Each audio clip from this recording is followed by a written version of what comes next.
So today I want to talk about a very important topic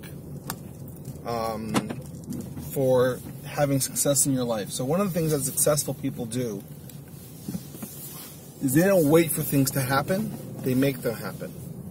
And they understand that they're able to actually mold the world to the way that they want to do it. And one of the most critical skills that you can develop is the ability, right? So it starts with an S and it's a 4-letter word, okay? And it's to sell. And I'll explain to you what I mean by sell, because most people get very uptight about this idea of selling, because they imagine scammy snake oil salesmen who basically say, here's the most amazing product for you, you should buy it, you should buy it, you should buy it, and use all these manipulative psychological techniques to be able to basically get you to buy something that you don't want or need. So it basically gives salesmen a bad name. And this is something that is common even in today's day and age. Generally, you'll see this mostly with less so in recent years, but internet marketing guys who will promise you, here's how you can make $1 million and sit on the beach forever. Just a real quick tangent. I always say this, is that somebody who's able to actually go and build a successful business, right? There are actually a lot of people like that who have done that, right? So why isn't the beach full of people who are just sitting back enjoying life all the time? Sorry about that. Why aren't there people sitting back enjoying life all the time? The reason is that if you are going to become someone who runs a successful business, you change, right? You become someone who, I'll schedule my vacations. So I'll have my chances to recharge, but I don't want to spend my whole life on the beach. Generally people who will do this, I've heard stories of people who will go and build these businesses, and they'll go do the sitting on the beach thing, and then they're there for a week or two, and they're like, okay, now I'm bored. I need to be doing something. Right? You become someone who wants to go do something, and you kind of push and grow, push the limit and grow, and you can't stand still. So that's the reason kind of why you do that. But I want to explain it when it comes to sales. Basically what you're doing with sales. Sales is the ability to have a vision of what you want, or where you want someone or something to go. And then you help someone make the decisions themselves to be able to get to the decision that's right for them. I'll explain to you 2 examples of this. So the first one, there's a very famous marketing book from the 60s by Eugene Schwartz called Breakthrough Advertising. And he has a very important point there. And he says that you cannot create desire for whatever it is that you are selling. All you can do is expose the desire the person already has. So, for example, the model is somebody who's hungry, you give them pizza. Okay? Somebody does not have a child, you don't try and sell them a car seat.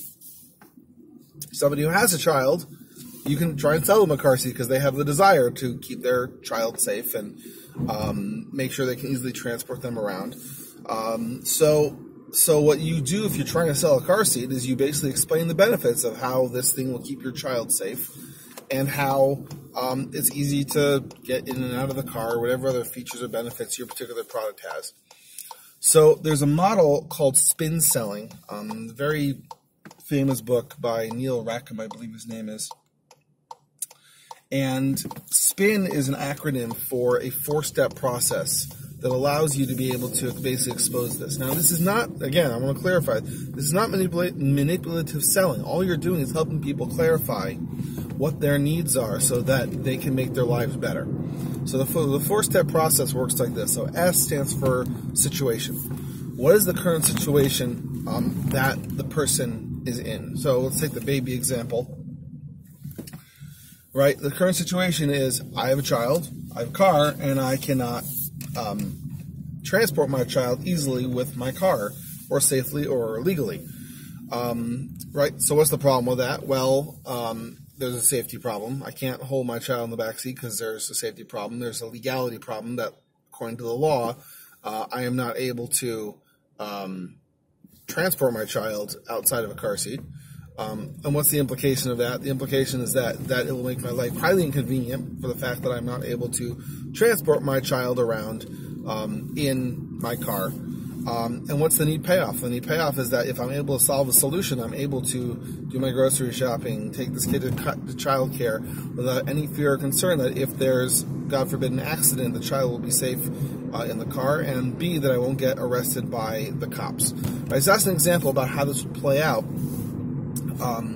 with this model. And this model could literally be used with anything. There's actually a process that you can do to basically find business ideas by talking to people, finding out what's your situation that you're currently in. I'll give an example that I've used in the past. There's a guy named Sam Ovens who built a business. He's no longer in the business. He sold it years ago and moved on to bigger things. But his initial story, I think, is just a really cool story. Is that he just chose a market, and his market that he was property inspectors. Basically what a property inspector is that if I own a home somewhere, but I don't live in the home, I rent it out, and I maybe live in a different city, and it's not convenient for me to go and visit the status of the home, or visit the home to see what's going on with it, I will hire a property manager to basically go in and inspect, are my tenants keeping track of, taking care of this home that I own? Are they, not, breaking down the walls, destroying stuff, etc.? And is there anything that maintenance-wise needs to be taken care of? If I take care of it now, it'll be cheaper to fix it, to wait for it to break, stuff like that. So you hire a property inspector. So the way that property inspectors work is they have a, list of homes and properties that are on their payroll with their clients. And what they'll do is they'll go to the homes, and they will inspect it, and then they'll go back to their office, they'll pull out a Microsoft Word document, and they will start, writing up the inspection report. They'll go to their camera, whether it's on their phone or their digital camera, and they'll take the photos, put it into the report. Sometimes they have to then remember which photo, because they'll usually use or inspect 4 to 5 homes a day. You've got to remember which photo went with which home, okay? And there's a risk for errors there. And then they go and they ship it off to or send it off to the property owner. So Sam starts talking to these people, and they explain to him this problem. So he says, what's the situation? The situation now is, this is what we do, right? So as an example of how this model works, this is what we do. What's the problem with that? Well, the problem is that there's a cap at how many homes that we can take, because it takes so much time to write the inspection report. It takes so much time to write the inspection report, so we lose a lot of time. So if I want to be able to grow and kind of expand my business, then I have to hire people. And then, the cost benefit is, it's hard. The cost benefit's hard. If I can find a way to basically be more efficient, will help me be able to have better operations in my business and be able to scale more easily.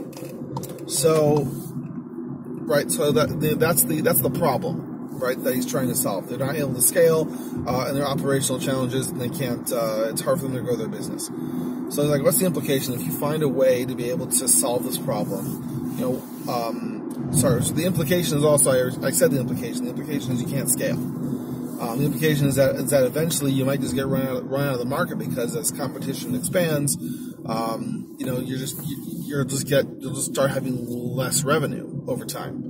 And the needs payoff, obviously, is there's a way that you could make this process more efficient. This would help you scale, and this would help you have better day-to-day management of your business, and all those good things. So Sam said, well, if I were to go and make an app for you, and he says, and this is what the app would look like. He didn't even develop it yet. He says, this is what the app would look like, right? And what the app would do is that it would, geo-track your location. You would take photos automatically. It would pre-populate the report for you. You could take pictures, type in or voice or voice record on your phone the issue that you're experiencing, and in one click you send it to the homeowner. Right? You completely eliminate this whole process of putting together these reports. Would you buy it? They're like, yeah. Like, do you want to help me fund the development of it? And they said, yeah. And they did. And he basically developed this app using customers' money to be able to then grow. It became a multi-million-dollar business. So that's how this model works. So again, just to go back to this idea that what you're doing, sales, again, can be scammy. And I'm not recommending any type of scammy sales techniques. I think these people should be banned from the planet. But basically, you have to view that your role is, I'm helping this person identify what their problems are so that I can make their life better. Because if you're not adding value, forget about it. Like, don't even try. If you're not adding value in life, you will never be successful. What you need to learn how to do is, how do I add value to be able to personally grow and become greater in myself. So, sales, don't do it the scammy way. Do it the way that helps people. Follow the spin selling method, and you will be on your way to massive changes and success in your life. Bye.